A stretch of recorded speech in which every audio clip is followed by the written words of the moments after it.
Today we are interviewing Elizabeth Ann Puckett, who held the position of Director of the Law Library and Professor of Law at the University of Georgia from 1994 until her retirement in 2010. Prior to her appointment at the university, Ann, as Elizabeth Ann prefers to be called, served in several other academic law libraries as director or in other senior positions. Ann, let's begin with a little personal history.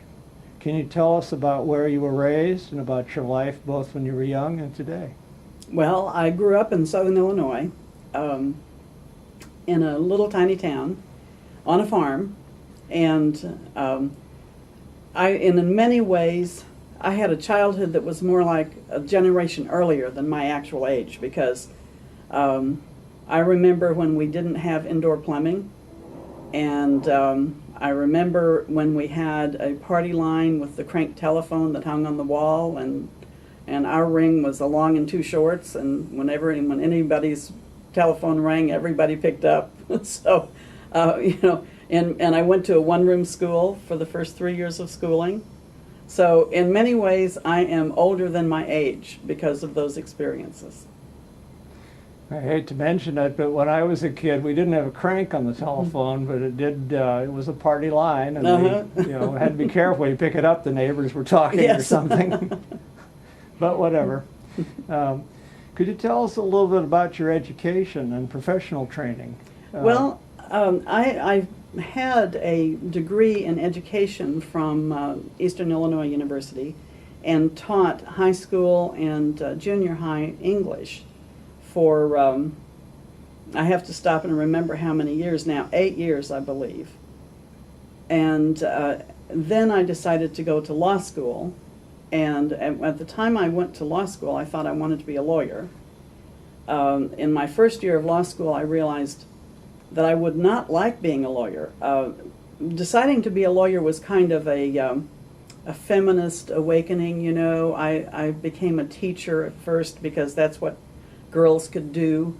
And then when I went through the second wave of feminism, I decided I could be a lawyer. But when I started law school, I realized I really would not like being a lawyer. And so while I was in law school at the University of Illinois, I also took library school courses, courses from the library school, and was able to complete a master's in library science during the same 3 years when I was in law school. So by the time I got out of law school, I was qualified to be a law librarian. Now I have to tell you, I call myself the accidental librarian, because when I was in law school and realized I didn't want to be a lawyer, I thought to myself, if I finish that library degree I started but never expected to finish, then I would be a good candidate for a law librarian. I did not realize, I thought I had invented that idea. I did not realize there was a whole profession of law librarianship. So it was a total happy accident that I became a law librarian. Bob Baring, I think, was the first one. He worked at Illinois for 1 year while I was a law student.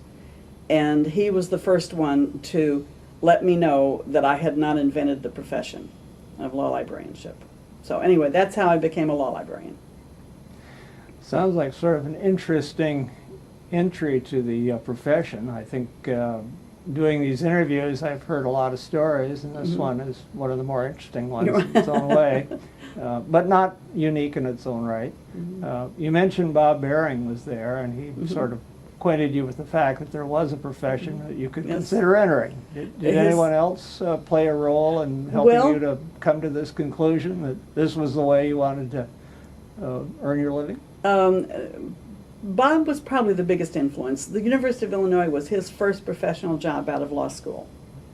And he's a very compelling personality, as you know. So he had quite a following among not just the library staff, but the faculty and the students at the law school too. So he was probably the biggest influence. Would you care to describe some of the actual positions that you've held over the years during your career, and perhaps tell us a little bit about some of the things you were able to accomplish in those positions?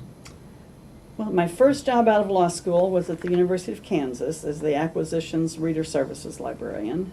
And that was so long ago, I can't really tell you what I accomplished, if anything. I was only there a year. And then I had an opportunity to move back to Illinois to be closer to my family, which is what I decided to do. My second job was at Southern Illinois University, reporting to Elizabeth Kelly, who was became one of my closest friends and my co-editor on the Uniform Commercial Code confidential drafts set that we did, and you know, she was many dimensions for me of friendship and mentorship and so on. At Southern Illinois University, I participated in the building of the new law school building, which was a very exciting project. If I have any regrets about my career, it's that I was never able to build my own new building from scratch. Two of my bosses, Elizabeth Kelly and George Grossman, each got to build 2 new library buildings. And I didn't get to build any of them. I got to do a lot of renovation, both at South Texas and here, but I never got to build a library of my own, and I wish I had. That's very rewarding.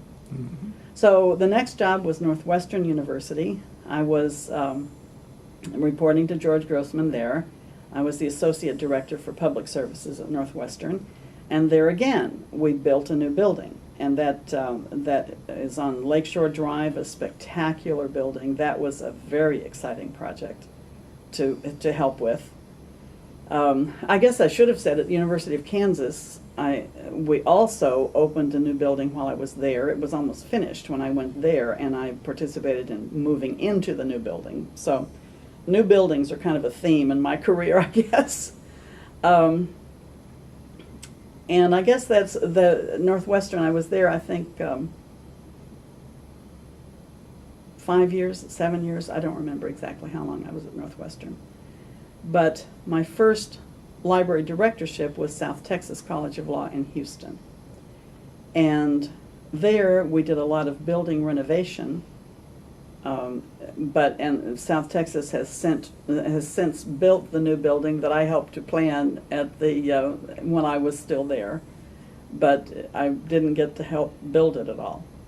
And then I came to University of Georgia in 1994, and we've done a number of renovations since I've been at University of Georgia. There are no new law library plans in the offing here, but the room we're sitting in is one of the renovations. It is, when I got here, the University of Georgia didn't have a real rare book room. There was a tiny stack room that had a special lock on it that was where the rare books were kept. But the University of Georgia has, the law library has quite an impressive rare book collection. And no one could see it or use it very much because there was no workspace in the tiny room. So we were finally able to convert what had been a faculty library. Once the faculty quit using library and quit coming to the library for books, we were able to convert this room into the Sohn Library Special Collection Library. And this is where most of the rare books are. Since then, though, the University of Georgia has built a state-of-the-art special collections building. And the law library's rarest books will go to that building for the preservation factor in that building, and it's just a fabulous building. I imagine in the Sohn building they have the proper climate controls for everything. Yes, we put in the special climate controls in this room at that time. Uh-huh. And the room is also, all faculty members do have a key to this room, so we encourage faculty committees to meet here, for instance. We put in the soft seating for casual meetings and the table for the other committee meetings. And we do try to get people to actually use the room as well as using the collection. I keep saying we. I've been gone for 2.5 years now, but I still feel we about it. Well, I think there's a certain pride and ownership when you've been Yes. at a place as long as you were Yes. and did the things you were able to do. That's right. Yeah. I know when I visited American U a few weeks ago, I felt in some ways it was still my place, although I've been away almost 10 years. Yeah. My successor might take issue with my proprietary thinking, but she's done a lot of interesting things. So I want Yes, yeah. do notice that I didn't do everything in the place. That's and Carol has been able to do some things that I had hoped to do and never managed to accomplish. So and that's, I'm glad of that too. Yeah. Ann, I want to talk a little bit about some of your achievements. This will take a little bit longer to read this question. It's more than just a question, but I wanted to highlight a few things because you have served our profession in a variety of ways, and some very important ones over the years. For example, you were at various times been a member and often chair of different committees. You served a term as a member of the executive board of AELL. Perhaps, however, most of us, when we think of the work you did for the association, think of your term, your involvement in mentoring, not just as a mentor, but taking it to the next step of organizing a mentor project, and so that others could become involved in it, both as mentors and proteges or mentees, whatever term one wants to use. And that was has created quite a legacy, I think, to you in the association, because it's evolved now into a much more structured thing than it was when you first began it. But it's built on your work. I want to ask you a little bit about that experience, but before I do, because this is sort of, I think, an ideal time to mention it, I want to mention that you have been singled out as among a relatively handful of our colleagues who have been given the AELL's highest award, the Marion Gould Gallagher Distinguished Service Award, and you are also a member of AELL's Hall of Fame. Now, by that way of sort of long-winded introduction, could you talk a little bit about some of the things you did from service to the profession, and particularly talk a little bit about the mentoring program that you pretty much initiated and has been carried forward since? The Mentor Project was born when I had a new reference librarian at Northwestern University, and I was taking her around. She had been a law firm librarian, so she was an experienced librarian. But I was taking her around at the annual meeting because she had not been, she hadn't attended a lot of annual meetings, and maybe no annual meetings before, and introducing her to people. And one of the people I introduced her to was Shelley Dowling. And I told Shelley what we were doing, and Shelley said, well, that would be such a good thing to do for, you know, to formalize in the association. And so I thought, well, Shelley and I will work together to do that. And so I kind of waited for Shelley to take the lead on it, and she didn't. It turned out, which I learned much, much later, Shelley was heading up one of the big committees on the next annual meeting, and she was also pregnant with her second child. She didn't tell anyone that she was pregnant with her second child because she didn't want to get special treatment or anybody to, you know, to think she was using that as an excuse or anything. So she had her hands full. But so almost a year went by before anything happened. And so I decided, well, if Shelley isn't going to do this, I'm going to do it. And I didn't really know how to organize it. So I approached the chair, and I don't remember who this was, the chair of the academic SIS, and asked if the academic SIS could be the home for this project. Although I called it the Mentor Project, and I explained that all librarians from all types of libraries would be invited, but I needed some organizational home for it. And so the first home was the academic section. And then a couple of years, I don't remember my chronology at all. Frank Hodek's book with the history would probably be better here. But a little bit later, because people assumed if the academic section was doing this project, it was only for academic librarians, we moved it to Connell, so that that was a more broad-based home for it. And then I don't know at what point it became a freestanding committee, as it is now. But the mentor project has continued essentially the way I set it up. Even the last time I looked, at least, at the letters that go out, much of the letter is still the same letter that I sent out when before there was email, before you could send out notices by email and easily. So it has continued pretty much the way I set it up. And you were one of the first, I think you were in the first mentor class, and as far as I know, you participated every year until you retired. And I think we gave you an award, didn't we, for being the mentor of the year, or the mentor. You did one year, yes. Whatever. I don't know if that was I don't know if that was to encourage me to continue or for new people to volunteer. It was to recognize your loyalty, because you were the most consistent mentor, I think, of all. There were a lot of people who were mentors repeatedly, but I think you probably had the distinction of being the only one who served as a mentor every year.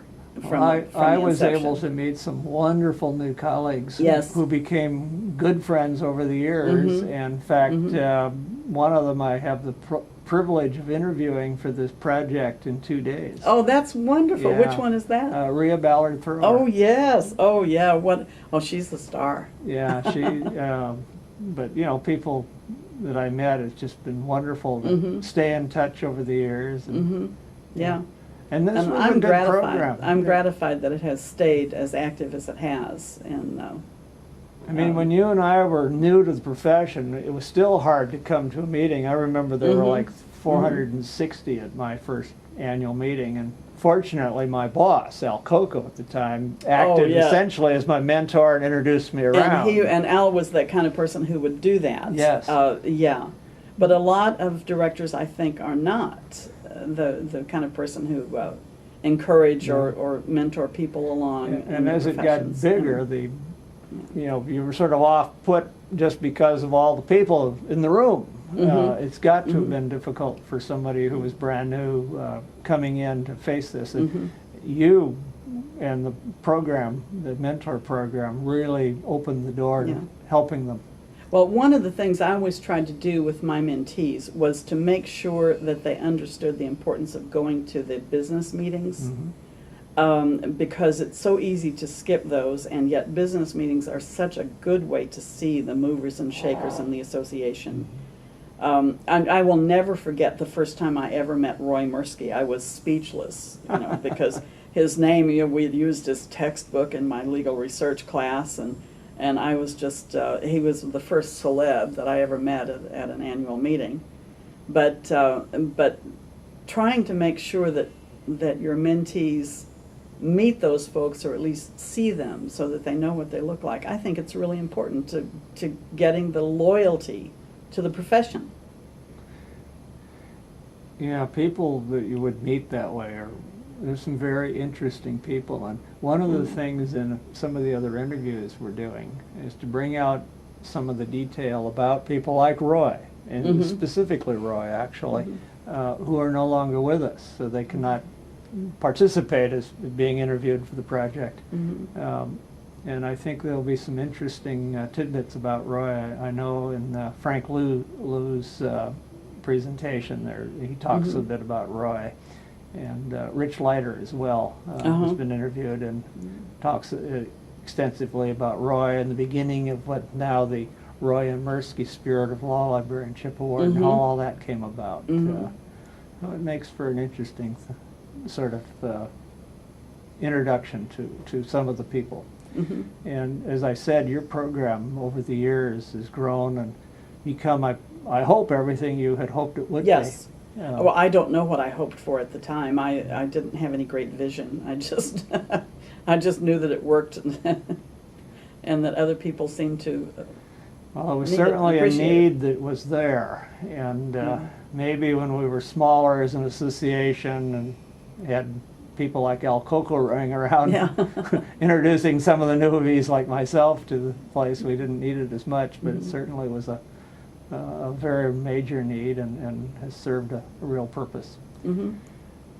Is there anything, you've also been active in the Southeastern chapter of the American Association of Law Libraries and probably the Southwestern chapter as well when you were in Houston. Is there In anything? Mid-America, and- I was active in all the chapters where I have worked.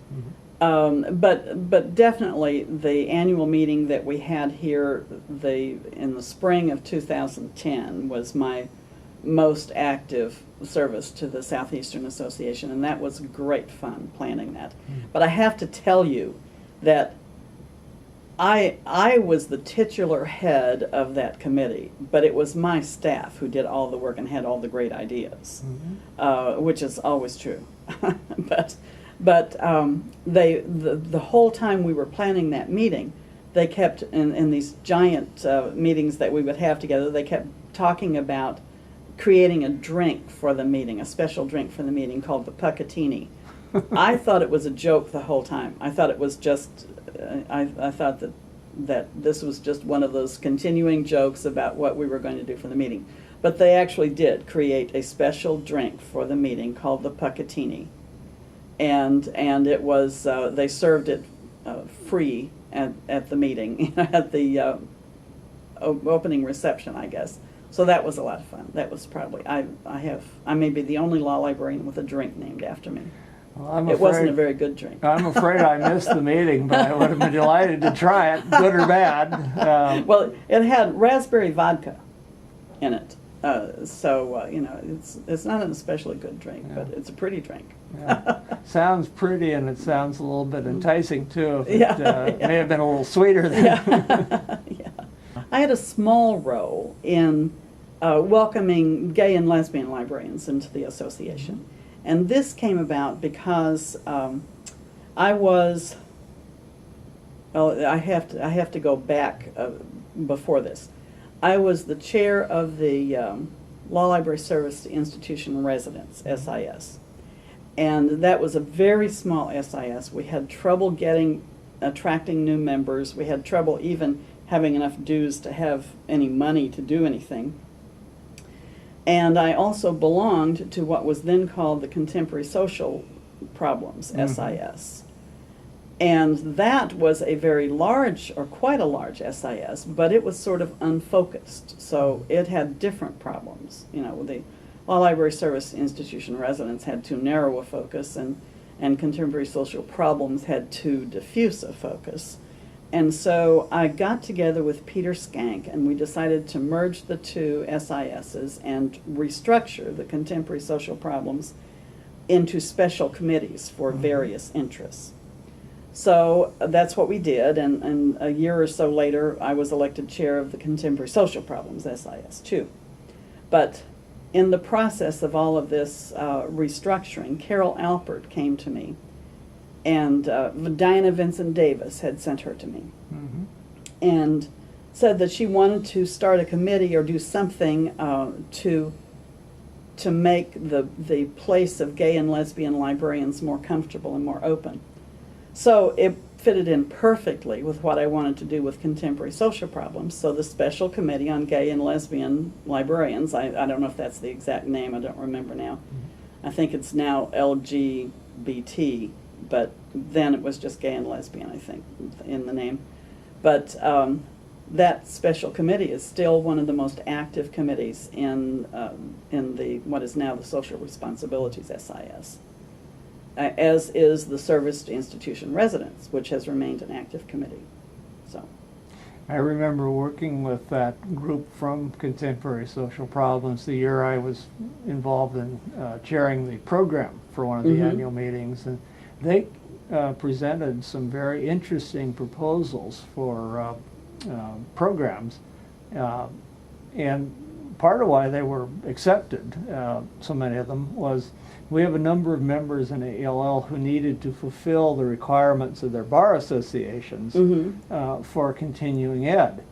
And not all the programming at the ALL meeting qualifies for most bar associations, continuing ed, but the sorts of substantive things that this organization, including primarily the gay and lesbian subgroup within it, had proposed, met that requirement beautifully. They were very broad, and they were very Yes. properly focused for continuing legal ed credits in many bar associations. And they were interesting programs as well. Another person who played a role with that organization was Lolly Gassaway. Yes. And she too has been interviewed for this project, and she talks a little bit about the organization and the work that she and Albert Brecht, during their respective, and one succeeded the other presidencies, did to help get the group established. Yes, I had forgotten, and I apologize that you played a role in the early Well, part of my that. my role was, you know, as I said, quite peripheral. I did have another small role a few years later when I attended a meeting, the business meeting of the Special Committee on Gay and Lesbian Interests, and they were trying to decide whether to present a resolution to the AALL, an anti-discrimination resolution, and they were quite timid about it. Because there had been some backlash earlier to the animal rights resolution, if you remember. I remember that. And so they were quite nervous about it. And so I encouraged them to do it because I reminded them of the social values survey that AALL had done. And that survey showed that 66% of law librarians and members of AALL disapproved of job discrimination on the basis of sexual orientation. And so they presented the resolution. The resolution passed handily, and you know, so that was another small and peripheral role, but one I'm proud of. Yeah. I recall the two proposals, the animal rights that didn't make it through the process. Yeah, and then that's my most the painful memory of gay AALL. rights that did. And you know, I can understand that one might see that gay rights, since we as employers, I think, have a legitimate role in saying that discrimination based on something like that is not consistent with our values. And I think the association, though it was still perhaps a little controversial, was correct in coming to that conclusion. And now we're, of course, seeing the gay and lesbian movement around the country. Basically, more and more rights being accorded to people of that in that group, and including your Washington State. Yes, we just legalized gay marriage. Somebody is trying to figure out how to challenge it because they. But we also legalized recently marijuana. That's right. I don't know if that will be the first of many. Colorado, I think, has followed, but my who son knows? lives in Washington State. He did live near Olympia, but he lives in Port Hadlock now, Washington State. It's up, as I recall, on the peninsula north of Seattle and west. I haven't been there yet. Yeah. He only moved there. Well, you'll have to go visit, but I wouldn't recommend it at this time of the year. It's, we're doing this interview in December, and it's raining a lot up there at this point. Go in July when the annual meeting is there, and the weather should be wonderful. Is there anything before we conclude that you want to add at this point? No, I don't think so. Yeah.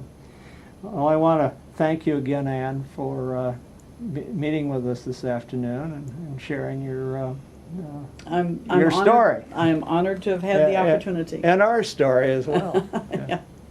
I never thought of myself as a piece of history.